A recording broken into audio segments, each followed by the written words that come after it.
1절 읽습니다. 그때의 세례 요한이 이르러 유대 광야에서 전파하여 말하되 회개하라 천국이 가까이 왔느니라 하였으니 그는 선지자 이사야를 통하여 말씀하신 자라. 일렀으되 광야에 외치는 자의 소리가 있어 이르되 너희는 주의 길을 준비하라 그가 오실 길을 곧게 하라 하였느니라.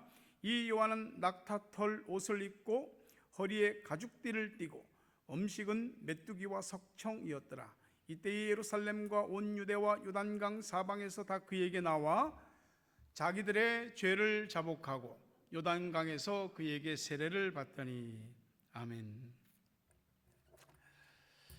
아이들과 함께 지냈던 방학 시간이 지나고 이제 내일부터 애들 학교 가게 되네요. 부디 하나님께서 여러분이 생각하시는 것과 생각하지 못하시는 모든 것들까지 여러분을 생각해 주시고 또 좋은 타임에 여러분을 기억하여 주시고 축복과 치유와 회복과 은혜를 내려주시기를 주의 이름으로 축원합니다. 함께 인사하십시다. 사랑합니다. 축복합니다. 아멘. 같이 오늘 말씀의 요지를 읽도록 하겠습니다. 교인을 넘어 참 신자가 됩시다. 내 생각대로 믿지 말고 하나님이 원하는 광야에서 외치는 자의 소리가 됩시다. 아멘. 제가 지난 주일날 식당에서 밥을 먹다가 이렇게 있는데 제 옆에 켈리가 와갖고 그러는 겁니다. 우리가 매주 첫째 주일은 생일 축하하잖아요. 왜 우리 엄마 10월 9일 날 생일인데 왜 생일 축하 안 해줬어요?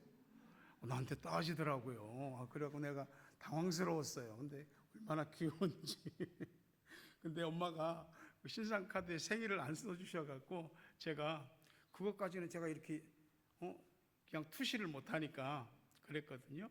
근데 아이가 그렇게 말하는 게 어떻게나 귀여운지, 그리고 나한테 다음부터 생일 축하 준비 더 잘해라, 그런 메시지로 들렸습니다.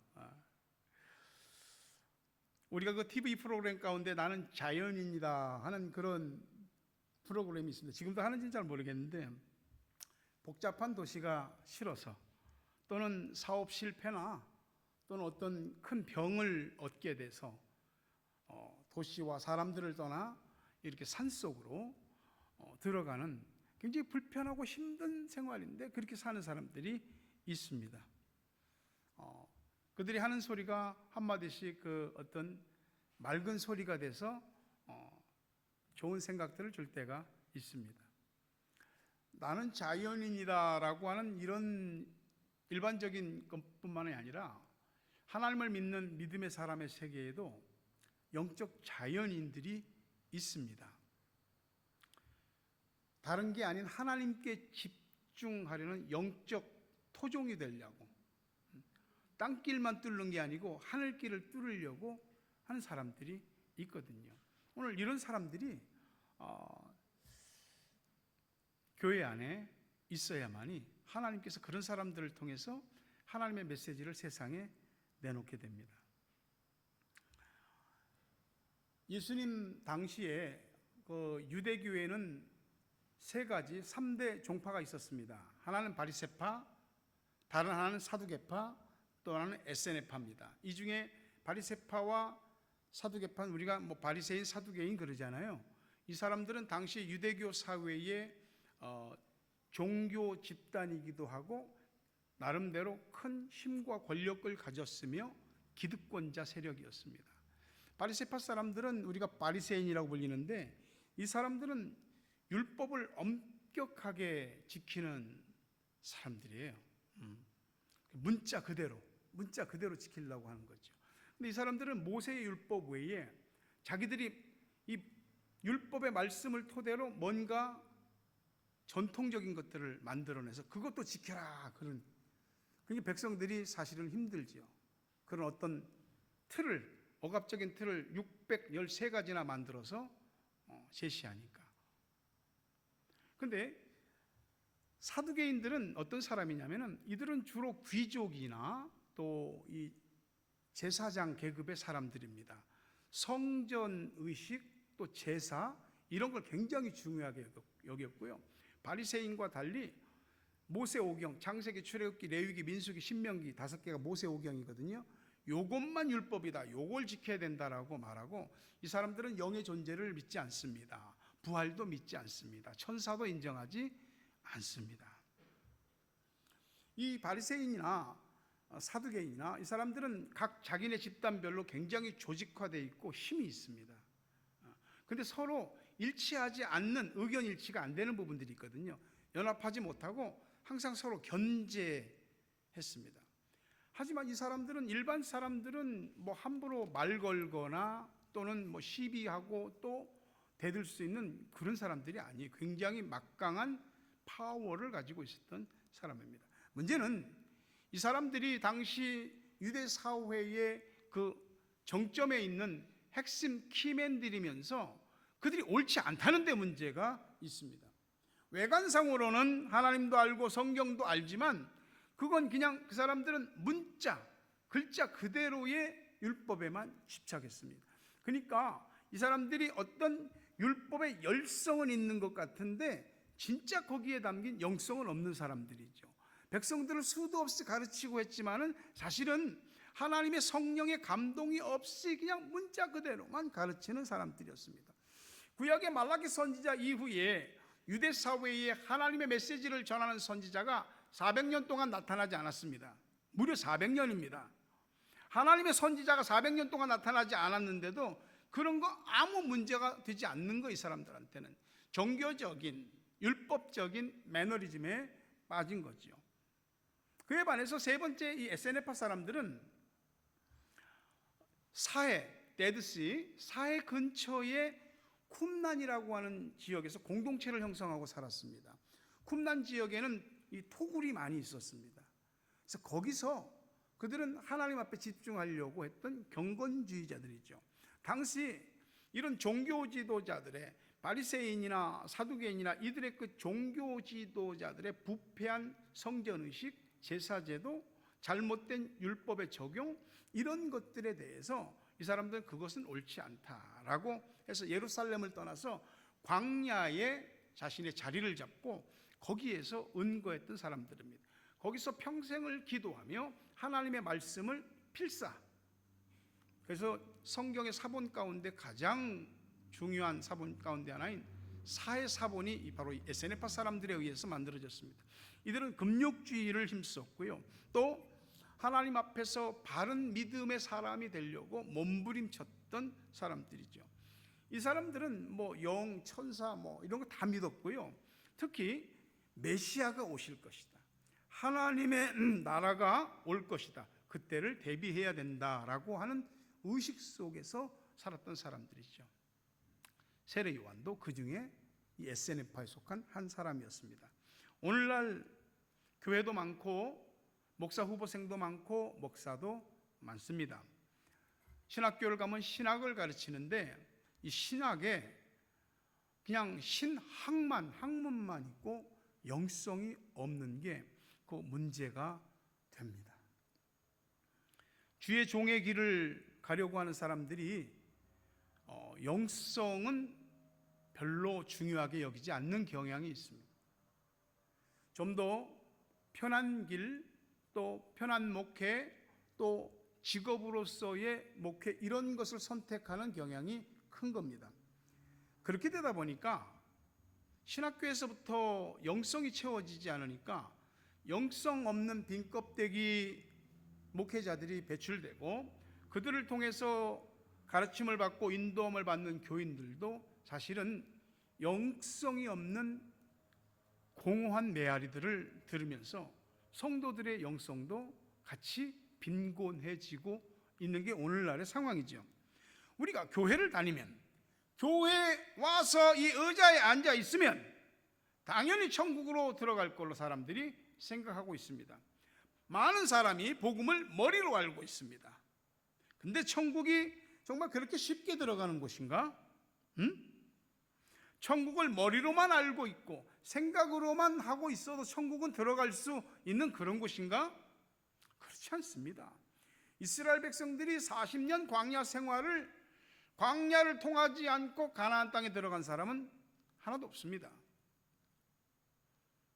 하나님께서 우리에게 약속하신 천국은 분명히 들어갈 겁니다.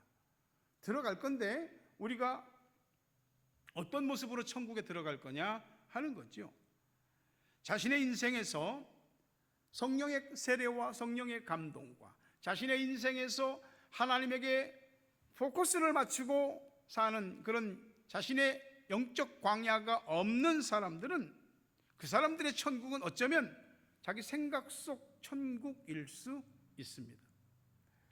교회를 다니는 것으로 교인은 될 수 있지만 진짜 크리스천이 된다고는 말할 수 없습니다. 우리가 거룩한 사람이라 그러잖아요. 우리 신자라 그러잖아요. 그건 저절로 되지 않습니다. 어떻습니까, 여러분은? 내가 참 신자가 되기 위한 그런 동기부여를 자기 자신에게 하는가? 나 자신을 변화시킬 수 있는 이 퀘스천 마크, 느낌표, 도전, 이런 것들을 나에게 지금 던지고 있느냐 이 말이죠. 우리가 인류의 역사를 말할 때 석기시대가 있잖아요. 석기시대는 돌이 주된 도구였잖아요. 석기시대는 돌이 부족해서 끝난 시대가 아닙니다. 오늘날 교회와 교인들이 끝나는 수가 있는데 그 교인 수가 없어서 끝난다고 볼 수 없습니다. 교회의 성령의 감동과 하나님께 드리는 참 예배와 또 말씀과 기도가 없어서 교회가 끝이 나는 겁니다. 영성 그러잖아요. 그게 뭐예요? 영성이 하나님의 존재를 알고 그분을 느끼고 그분과 관계를 맺고 그 하나님 안에서 자기 자신의 존재 의미와 삶의 목적을 찾아가는 것, 그게 영성이죠. 이 영성이라는 건 마치 우리에게 어떤 루틴이 쌓이는 것처럼 이렇게 영성을 형성하게 됩니다. 그걸 위해서는 자기가 자신에게 신령한 것들을 스스로에게 말해야 됩니다. 바쁘지요, 사는 게 힘들지요, 삶도 복잡하고 이것저것 하는 일도 있고. 근데 살면서 믿으면서 이건 아닌데 라는 생각은 들지만 거기에서 우리가 완전히 자기 자신을 바꾸지는 못할 때가 많습니다. 내 스스로가 가지고 있는 또 하나님의 성령께서 깨닫게 하시는 가치들에 우리가 의미와 진정한 가치를 부여하지 않으면 우리는 그것에 대해서 애쓰려고 하지 않습니다. 노력하지 않으려고 하고요. 영성을 형성하는 필요성을 못 느낄 수도 있는 거죠. 자, 누가 나에게 묻는다면 당신은 여러 무리들 속에 있는 교인인가? 아니면 예수님의 제자인가? 라고 묻는다면 뭐라고 하겠습니까? 이런 질문은 누가 나한테 물으면 좀 곤란합니다. 자기가 자기 자신에게 질문해야 됩니다. 우리의 인격과 삶의 질과 신앙의 성장과 성숙은 남에게 던지는 질문이 아닌 내가 나에게 던지는 질문을 통해서 이루어지는 것입니다. 영성을 형성한다, 또 성령의 사람이 되고 영적 실력, 능력을 쌓는다, 이런 것들에 대해서 많은 말들을 하잖아요. 사실은 그 패턴은 굉장히 심플합니다. 예배, 말씀과 기도, 또 그로 인한 베품과 그로 인한 배움과 깨달음, 그리고 그 말씀에 대한 실천의 몸부림, 이런 것들을 통해서 아주 단순한 것의 반복을 통해서 우리의 영성이 형성되어져 갑니다.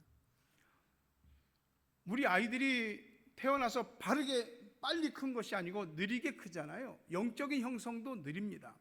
어떤 사람은 갑자기 신앙이 막 쭉쭉 크는 것 같아. 굉장히 좋은 일이죠. 하지만은 속이 채워져 가는 데는 또 시간이 걸리는 겁니다. 아무리 신앙이 빨리 성장한 것 같아도 그가 거쳐야 될 과정들, 시험이나 연단이나 또 믿는 자로서 거쳐야 될 이 과정들을 다 어쨌든 다 거치게 되어 있습니다. 그러면서 신앙이 형성됩니다. 세례 요한, 성경에 나오는 이 사람은 예수님의 앞길을 예비하기 위해서 6개월 먼저 태어난 선구자적인 사람이죠. 예수님 한 분에게 자신의 생애가 완전히 올인된 사람입니다. 말라기 선지자 이후에 혜성같이 등장했습니다. 말 그대로 구약의 말라기 선지자 이후 400년 만에 나타난 하나님의 선지자입니다. 그는 자신이 선택한 곳이 광야고, 광야에서 하나님께 집중했고, 광야에서 성령의 감동으로 배움을, 깨달음을 얻기 시작했고, 광야에서 메시지를 전했습니다. 그가 전한 메시지는 아주 간단했습니다. Repent, for the kingdom of heaven is near. 회개하라, 천국이 가까웠다. 그겁니다. 요한이 뭐 큰 능력을 일으켰다, 큰 병자를 고쳤다, 죽은 사람을 살렸다, 이런 기록들은 없습니다. 근데 요한이 누군가한테 찾아간 게 아니고 요한은 광야에 있습니다. 근데 이 광야에서 유대 곳곳에 전국 방방곡곡에서 사람들이 말 그대로 구름대 벌떼같이 몰려드는 겁니다. 성경에 대해서 그렇게 박학다식하고 똑똑하다는 바리새인과 사두개인들도 찾아왔습니다. 사람들이 그들에게 왜 안 배우는지 아세요? 그들에게 말하는 건 그냥 문자기 때문에 그래요. 그들의 가르침은 영성이 없는 거예요. 생명이 없는 거예요. 요리는 못해도 음식 맛은 잘 알잖아요. 교인들이 설교하라 그러면 참 어렵고 힘들어서 못하겠다고 하지만 설교를 듣는 귀는 나름대로 다 열려있지 않습니까? 세례 요한은 도시가 아닌 광야에서 외치는 자의 소리였어요. 삭막한 광야에서. 메시지도 간단했어요. 회개하라, 천국이 가까이 왔다. 그리고 요한한테 와서 요단강에서 세례를 받은 거예요. 그래서 그의 앞에 세례라고 하는 닉네임이 붙은 거예요. 세례 요한.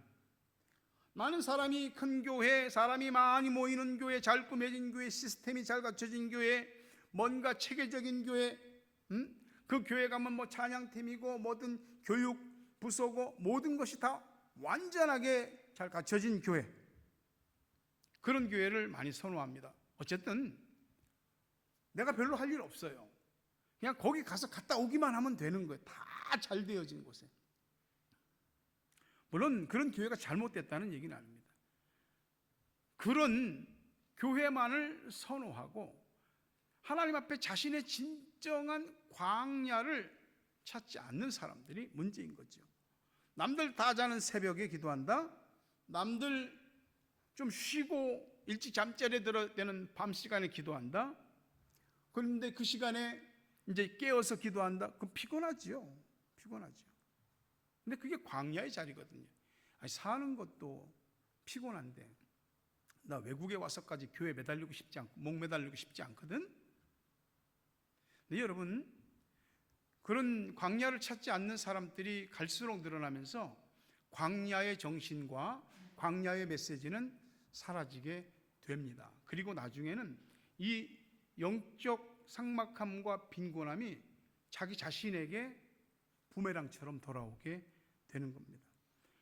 저도 그렇고 여러분도 그렇고 모두 세례 요한의 회개하라라는 말씀을 다시 진심으로 각인하고 받아들여야 됩니다. 오늘날 기독교 또 교회들이 옛날하고 많이 변질됐다라고 하지만 가장 중요한 그 이유에는 회개가 없는 기독교, 회개가 없는 교회, 회개 없는 교인들이 되었기 때문입니다. 마태복음 3장 8절에 그러므로 회개에 합당한 열매를 맺고 회개에 합당한 열매가 있단 말입니다. 그건 맺으라고. 회개라는 말의 원어 헬라어는 메타노에오라고 합니다. 이 메타노에오라는 다르다라는 뜻의 메타와 생각이라는 뜻의 노메오가 합쳐진 합성어입니다. 그러니까 생각을 다르게 하라, 생각을 고쳐라, 그런 뜻입니다. 회개란 뭐냐? 잘못된 것에서 돌아서는 것, 방향을 바꾸는 것, 잘못 결정된 마음과 뜻에서 돌이키는 거죠. 많은 사람들이 회개에 대한 설교를 들었습니다. 회개도 합니다. 그런데 돌아서지는 않습니다. 듣기는 들었는데 방향을 바꾸지는 않습니다. 실제 삶의 내용이 변화되지 않습니다. 그건 왜 그러냐? 회개가 아니라 후회로 끝났기 때문에. 후회는 가룟 유다도 후회했어. 예수님 팔아먹은 가룟 유다도 후회는 했다고요. 회개는 죄를 후회하고 슬퍼하는 애통이 따릅니다. 나아가 회개의 열매지요. 생각의 전환, 의식의 전환, 태도의 전환, 삶의 실제적인 행동의 전환, 이런 것들이 있을 때 비로소 회개의 열매들이 맺히게 됩니다. 그리고 달라진 행동의 증거들이 나타나는 거죠. 얼마 전에 카이스트 대학 이광영 총장이 연설하는 대목 가운데 이런 글이 하나 있었습니다. 이광희 총장은 오늘날 우리 인류가 살아가는데 필요한 기술이 크게 묶어서 세 가지가 있다. 첫째는 인공지능과 반도체, 두 번째는 사람의 건강에 대한 줄기세포와 유전자 가위, 세 번째는 기후대책과 에너지 기술.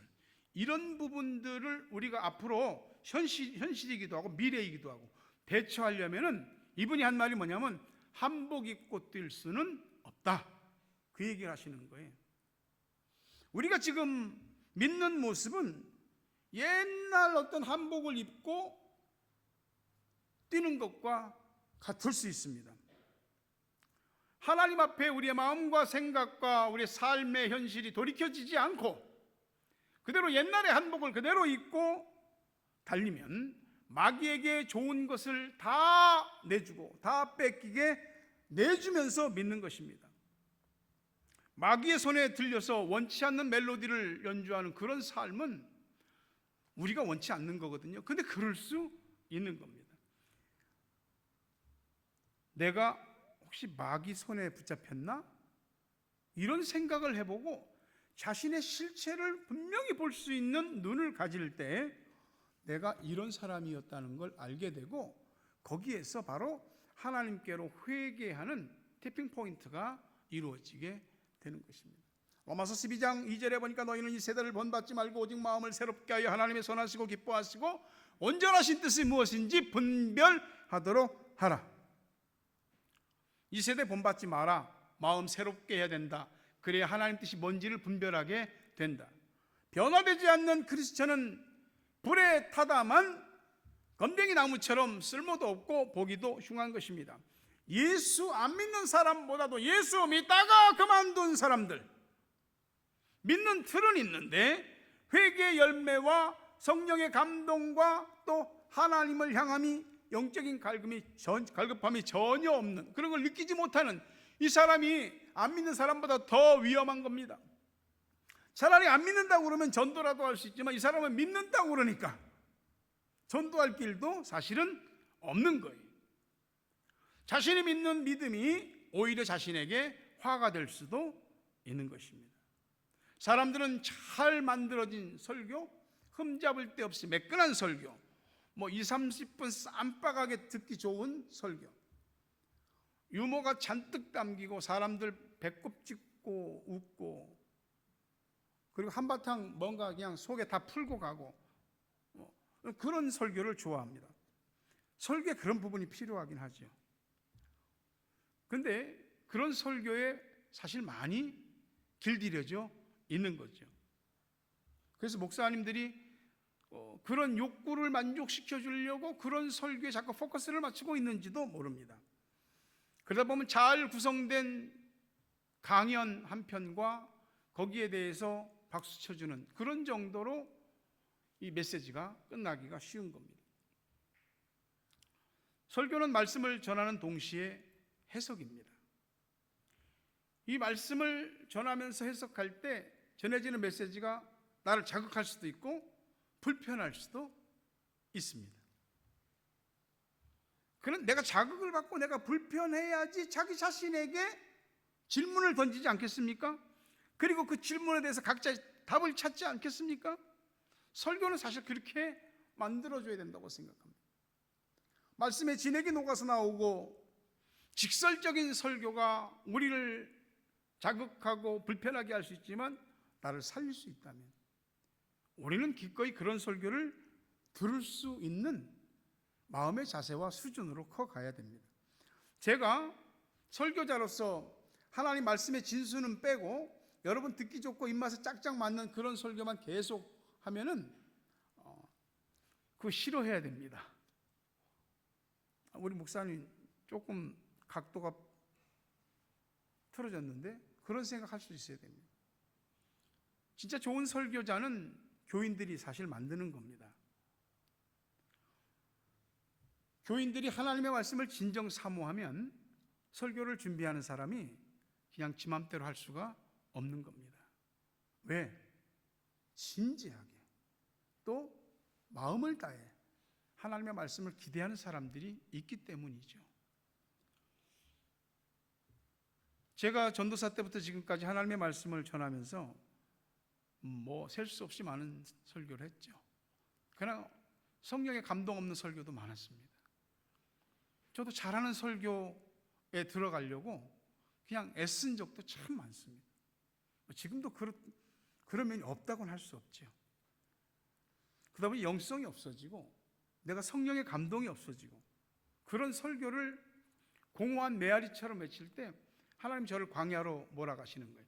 강단에 서서 말하는 것 거기에 끝나지 말고 이 강단 앞에 십자가 밑에 자리를 펴고 무릎 꿇고 엎드려라. 내 주관과 신념으로 설교하지 못하게 하시려고, 사람의 소리가 아닌 하나님의 말씀을 바르게 전하게 하려고 저를 하나님이 세상 말로 막 누르시더라고요.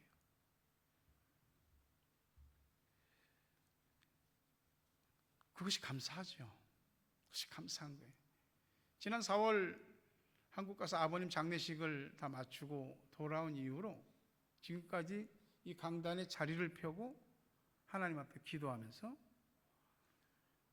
참 말씀의 속살로 들어가려고, 또 우리 교회와 교인들을, 우리 아이들과 학생들, 모든 사람들을 위해서 기도해야 될 책임과 사명이 있어서 그렇게 하나님이 저를 몰아가셔서 제 의지가 아닌 성령이 저를 이 강대상 앞에 엎드리게 하고 지금까지 이렇게 기도하고 있습니다. 우리는 모두 어떤 모양이든지 자신의 신앙의 모습이 있고 그 신앙 속에는 자신만의 광야들이 다 있습니다.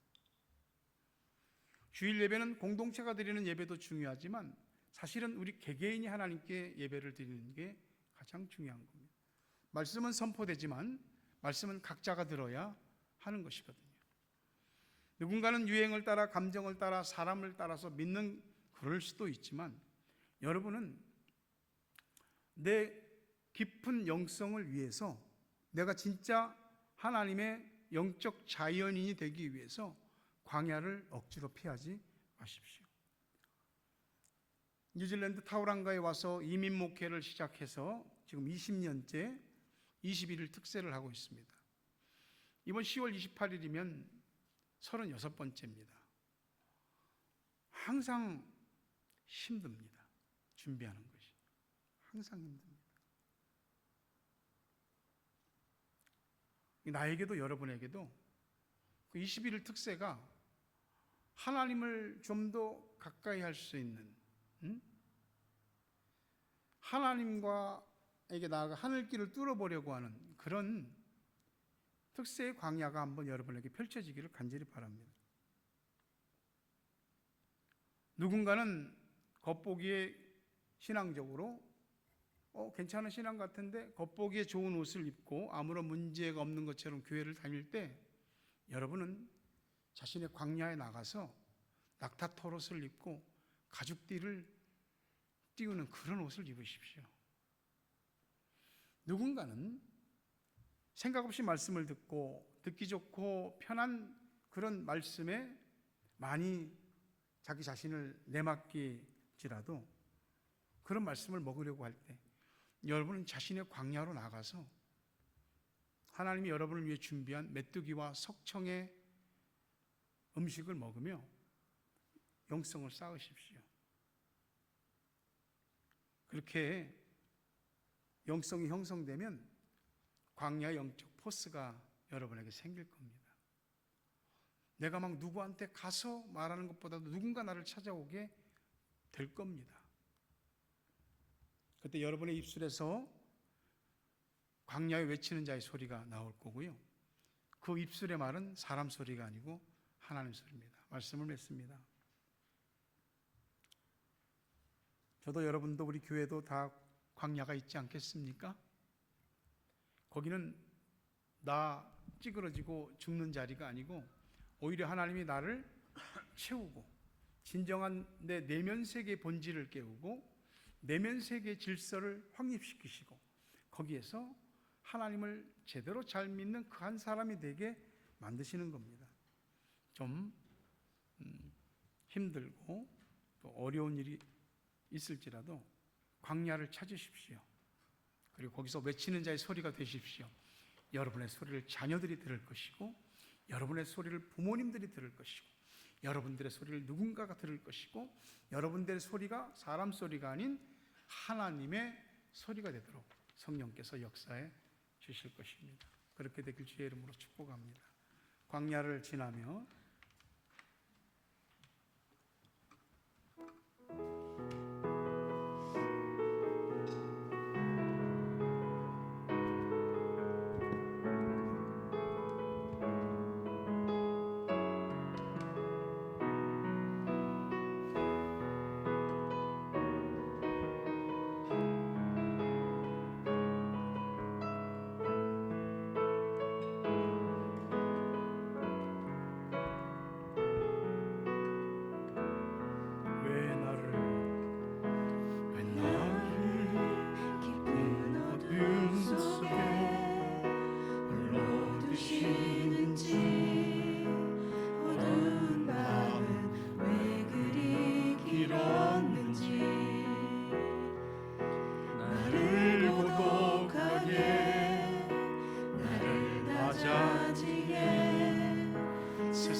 주님만 내 도움이 되시고 주님만 내 빛이 되시는 주님만 내 친구 되시는 광야 주님 손 놓고는 단 하루도 살 수 없는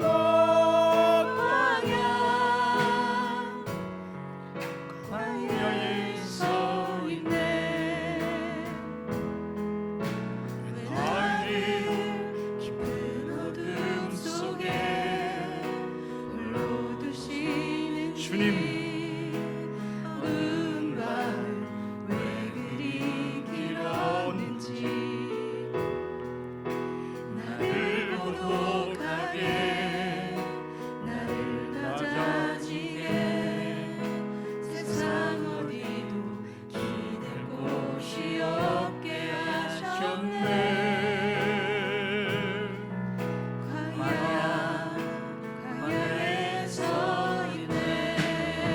주님만 내 도움이 주님만 내 도움이 되시고 주님만 내 빛이 되시니 주님만 내 친구 되시는 광야 주님 손 놓고는 단 하루도 살 수 없는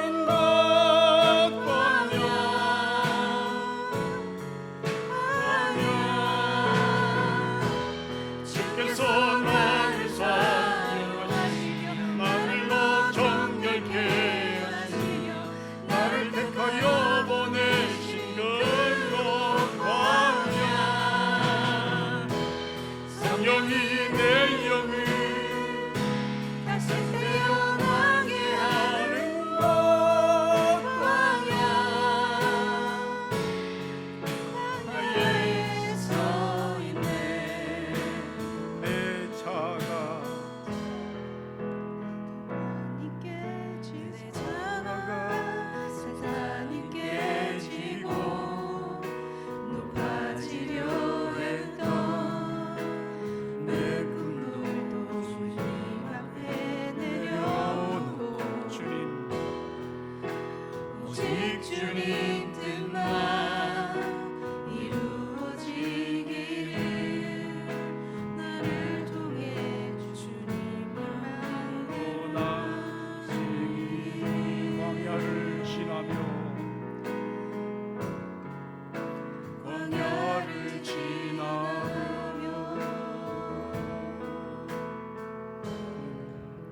우리 자리에서 일어나 볼까요? 같이 함께 기도합시다. 여러분 자신만의 광야를 만들으셔야 되고 그 광야를 찾으셔야 합니다. 그게 나도 살리고 내 가정도 자녀도 우리 인생도 살리는 길입니다. 하나님이 그거 좋아하시거든요. 여러분의 광야가 무엇인지를 지금 생각하십시오. 그리고 여러분의 광야에서 하나님 만나고 음성 듣고 하나님의 메시지를 담대히 전할 수 있는 영의 사람이 되게 해달라고 간절히 하나님 앞에 기도하십시다. 아버지 하나님, 많은 사람들이 편하게 택하는 그 길을 의식 없이 개념 없이 나도 그 길을 따라가는 그러한 모습이 우리들에게 있었음을 고백합니다. 아버지 하나님, 아무도 찾지 않는 그 광야의 자리는 내가 찾아야 되며 내가 가서 거기 머물러야 하며 내가 거기서 하늘길을 뚫어야 하며 거기서 내가 어떠한 사람이 되어야 하며 어떠한 삶을 살아야 할지를 깨달아야 될 줄로 압니다. 간절히 빌송원하옵나니 우리 주님이 우리에게 전부가 되는 그 광야를 다 갖게 하여 주시고 개인적으로 광야뿐만 아니라 교회적으로 나의 영성 형성을 위하여 준비된 모든 예배와 모임과 기도에 하나님 저들 모두가 의식을 가지고 참여하고 기도할 수 있도록 도와주시옵소서. 오늘 하나님 앞에서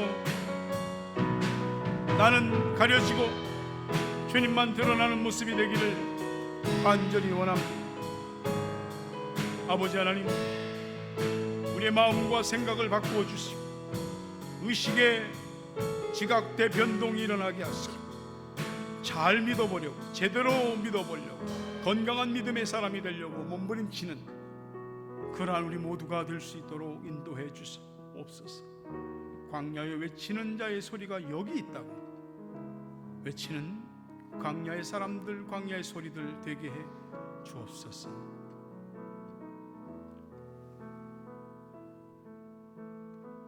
예수 그리스도의 은혜와 하나님 아버지 사랑과 성령의 교통하심, 은혜 복주심이 오늘도 광야를 찾고 광야에 외치는 자의 소리가 되어 하나님의 메시지를 내가 속한 모든 곳에 선포하기 원하는 주의 사람들, 머리 위에 저들의 가정 위에 자녀 위에 생업, 고국 땅과 세계 각처에 있는 사랑하는 우리 가족들, 기도의 동역자들 위해 오늘 함께 찾아와 예배하는 믿음의 식구들, 그 가정 자녀 머리 위에 이제부터 영원토록 함께 있을지어다.